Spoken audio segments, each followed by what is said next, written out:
বিহাই মশাই, মেয়ে তো দেখলাম, তা মেয়ে আমাদের খুব পছন্দ হয়েছে। তা কথাবার্তা আগে এগানো যাক, নাকি বলেন? তুমি চুপ করো তো। এখনো ভালো করে দেখলাম না, জানলাম না, ভালো করে পরীক্ষা করলাম না, কথাবার্তা আগে এগোবে মানে? ঠিকই বলেছিস স্কুলে সাবানু। আমরা কি চার বহিন এখানে মুখ দেখাইতে এসেছি? শুনেন বিআই মশাই, আমাদের বংশের একটা রীতি রিওয়াজ আছে, মেয়ের ধৈর্যের পরীক্ষা নিব। সেই ধৈর্যের পরীক্ষায় আপনার মেয়ে যদি পাস করতে পারে, তবেই আমাদের ছেলের সাথে আপনার মেয়ের বিয়ে দিব। আবার পরীক্ষা টরীক্ষার কি আছে? ধৈর্যের পরীক্ষা মানে? বিয়ান মশাই, আমি তো কিছু বুঝতে পারলাম না। দেখুন বিআই মশাই, সংসারে নানান ধরনের নানান ঝামেলা আছে। হয়তো আমি রাগের মাথায় বৌমাকে কিছু বলে দিলাম, আর বউ যদি হট মেজাজি হয়, সহ্য ক্ষমতা কম থাকে, তাহলে তো সেই সংসার বেশি দিন টিকবে না। তাই বিয়ে মাসে আমাদের বংশের একটা রীতি আছে, ছেলের বিয়ে দেওয়ার আগে যে মেয়ের সাথে ছেলের বিয়ে হবে সে মেয়ের ধৈর্যের পরীক্ষা করা। যদি শাশুড়িতে কিছু বলে, ননদে কিছু বলে, খালা শাশুড়িতে কিছু বলে, তো সহ্য করতে পারে কি না? দেখুন বিয়ান, মেয়ে আমার খুবই লক্ষ্মী মেয়ে। ছোট থেকে সেরকম করে মানুষ করিনি যে কারো মুখে মুখে কথা বলবে। বিহাই মশাই বাদ দেন, ও মেয়েদের ব্যাপার মেয়েরাই বুঝে নেই। এখন তো যা দেখার যা বোঝার সব মেয়েরাই করে। আমরা তো আসি শুধু চা খেতে, চা খাওয়া হয়ে গেল, এখন চুপচাপ বসে থাকুন। ঠিক আছে, আপনারা যখন বলছেন মেয়ের ধৈর্য পরীক্ষা করা আপনাদের রীতি রিবাজ আছে, তখন করুন। আপনারা কি করবেন? এ গোল বানু, রেজ বানু, কুলে সাবানু, আয় তোরি। কই বিহাই বিহান, আপনারা একটু সাইডে সরেন তো। এমন রাজার বেটি আসছে যে সকালে উঠতে 10টা বাজিয়ে দিচ্ছে, একদিনা খান যাই দিবে তাও লয়। আচ্ছা বাসন করা পড়ে আছে, কে মাজবে? তুমি ভাবছো সুজা একবার আমি কাজ করবো? ওই সব চলবে না, ওরকম করতে গেলে বাড়ি থেকে বাহির করে দিব। ওরে কত ধনতন্য ঘরের বেটি, রোজ রোজ মাছ গোস ছাড়া ভাত ঝুঁকে না কেন? সবজি দিয়ে ভাত ঝুঁকে না? কত যদি মাছ গোস খাওয়ার ইচ্ছা, তো বাপকে বলবি রোজ রোজ ক্যারেটের ক্যারেট মাছ গোস দিয়ে পাঠাইবে, আর নিজে রান্না করে খাবি। ওই আমি কাউকে মাছ গোস রান্না করে খাওয়াইতে পারবো না। ও রাজার বেটি, বন্ধ হয়ে গেছে, মুখ তোল, কানে বহিরা হয়ে গেছিস, না চোখে কানা হয়ে গেছিস। ও বিহান, আপনারা ইয়ে কি করছেন? লক্ষ্য দেখ যার বেটা যারা।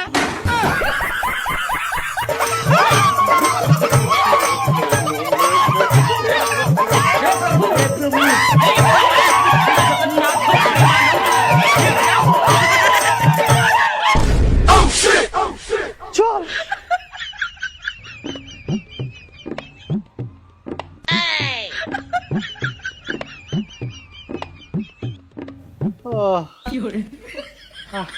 কি শালি ফুলবানু, কেমন বুঝলে?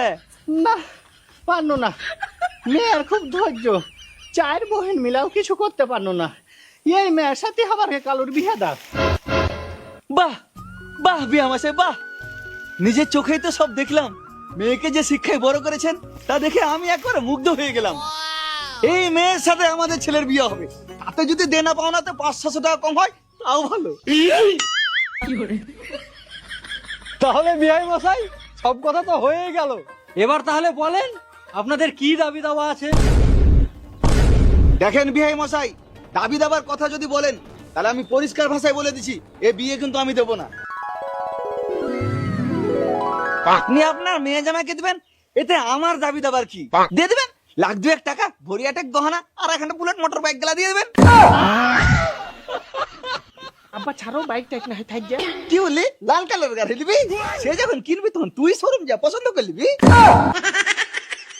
তাহলে বিহাই মশাই ওই কথাই রইলো, সামনে ভাদ্র মাসের 5 তারিখ 4 হাত এক করে দিতে হবে, নাকি বলেন? হ্যাঁ হ্যাঁ, তাই হলো।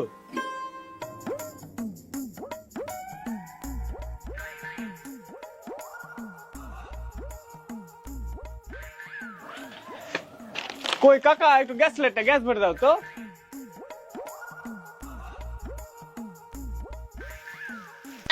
কি ব্যাপারে কালো, শুনলু তোর নাকি বিয়ে লাগলো? তা মেয়ে দেখতে কেমন? ভালো দাদা, খুব ভালো। শালা আমরা তো ভাবছিল তোর কোনদিন বিহাই হবে না রে, তা আমার কি আগে তোরই বিহাটা হয়ে যাবে? তা বিহা যখন করছিস আমরাকেও ডাকিস, দুটা খাইয়ে যাব। তোমরা কে ডাকবো কেন? তোমরা আমাকে কোন বিহাতে ডেকেছো? আরে আমরা তো এখনো বিয়ে করনু না, তো তোকে ডাকবো কি করে? তোমরা করনি ঠিক আছে, তোমার ঘা আব্বা না তো করেছে, তখন ডাকতে পারতা। এই শালা খেপাকে বেটি দিছে কে বে? আমার আব্বার বিয়ার সময় তুই কোথায় ছিলি বে? আমি যেখানে থাকি মুখের কথা একবার বুঝলে দেখতে, তারপরে আসতুম কিনা সেটা দেখতে। হ্যাঁ রে শালা, আমার কি বাপের যখন বিয়ে হয় তখন কি তুই হয়েছিলি? তুই শালাকে যে বেটি দিছে তার তো কপাল পুড়লো, শালা খ্যাপা।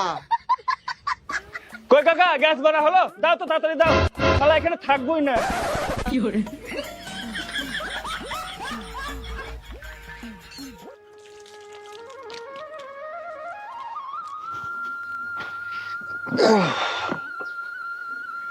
করে কালুর মা, দেখি গামছা নিয়ে আসিস তো। এ নাও। আরে কালুর মা, গা খান কেমন ম্যাচ ম্যাচ করছে, এক কাপ চা করে লিয়াই তো। আমি তো সারা জীবন চা করে খাওয়ালাম, আমার হাতে আর কতদিন চা খাবে? নতুন বৌমা হয়েছে, বৌমার হাতে একদিন চা খাও। কথাটা তুবারটা খারাপ বলিসনি, বৌমার আশায় 6-7 দিন হয়ে গেল আর বৌমার হাতে চা খাওয়া হয়নি। ডাক বৌমা, কি ডাক। সেরিনা, ও সেরিনা। কিছু বলছেন মা? বৌমা, এতদিন তো তোমার শাশুড়ির হাতেই চাটা খাওয়াইনি, এখন তুমি বাড়িতে এসছো, তোমার হাতের একদিনও চা খাওয়া হয়নি, তাই ভাবছি তোমার হাতের এক কাপ চা খাই। তো তুমি এক কাজ করো, তোমার শাশুড়ির লেগা আর আমার লেগা 2 কাপ চা করে নিয়ে এসো। আব্বা চা করব, দুধ তো নেই। ও হ্যাঁ, তো কাল তো দুধবালাই আসেনি, আমি তো ভুলেই গেছি। দুধ নাই তো কি হয়েছে, লাল চাই করে নিয়ে এসো, লাল চাটাই খাই, শরীরটাও একটু হালকা হবে। বৌমা, তুমি এক কাজ করো, ভালো করে আদা পাতা দিয়ে লাল চাটাই করে নিয়ে এসো। ঠিক আছে আব্বা।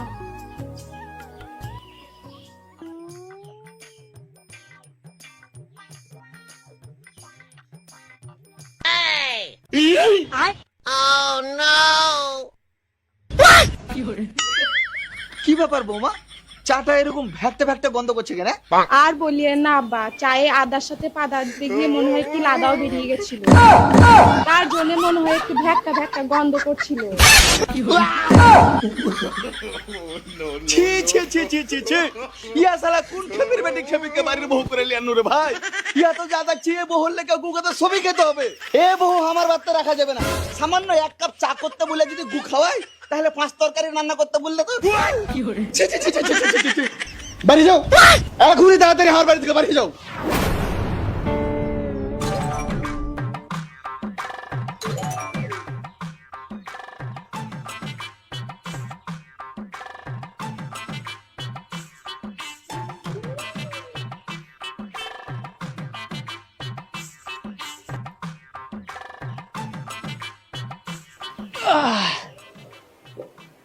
সেরিনা,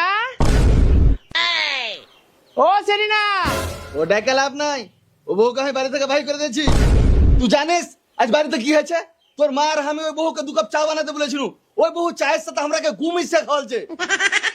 ওই বহু বাড়িতে থাকলে খাবার সাথে যা আর আমরাকে কি কি খাওয়াবে তার কোনো ঠিক নাই। ছি ছি ছি ছি ছি ছি, তার লাগে ওই বহুকে বাড়ি থেকে বাহির করে দিয়েছি। বাহির করে দিয়েছো মানে? আমার বউ আমাকে কিছু জানালে না, বাড়ি থেকে বাহির করে দিলে? বাহির করেছি, বেশ করেছি। ওই বহুকে আমি আমার বাড়িতে রাখতে পারবো না। তো যে বাড়িতে আমার বউয়ের কোনো জায়গা নাই, সে বাড়িতে আমি আর থাকবো না। থাকো তোমরা তোমার কে বাড়ি নিয়ে, আমি চললু। এ দাঁড়া, যাস না। না আমি থাকবো না, থাকো তোমরা তোমার কে বাড়ি নিয়ে।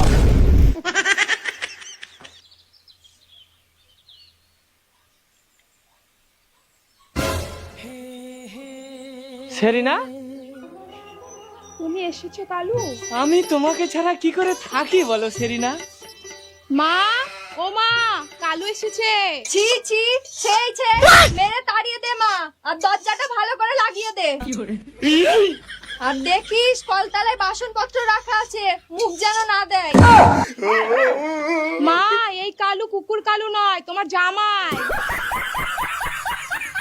ছি ছি ছি, বাবা তুমি কিছু মনে করিও না, আসলে আমাদের গ্রামে একটা কালো কুকুর আছে তো, ওকে সবাই কালু বলেই ডাকে। আমি ভাবলাম ওই কুকুরটাই এসেছে, তুমি কিছু মনে করো না বাবা।